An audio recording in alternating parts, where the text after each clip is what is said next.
রাত তখন 1টা। নিহাল একা বসে মোবাইল স্ক্রল করছিল। হঠাৎ সে একটা মেয়ের ছবি দেখতে পেল। মেয়েটার চোখ যেন সরাসরি তার দিকেই তাকিয়ে আছে। ছবিটা নিজে নিজেই তার গ্যালারিতে সেভ হয়ে গেল।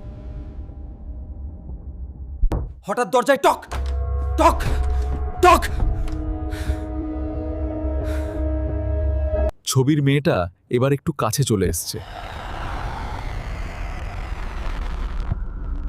তার পেছনে কেউ দাঁড়িয়ে আছে।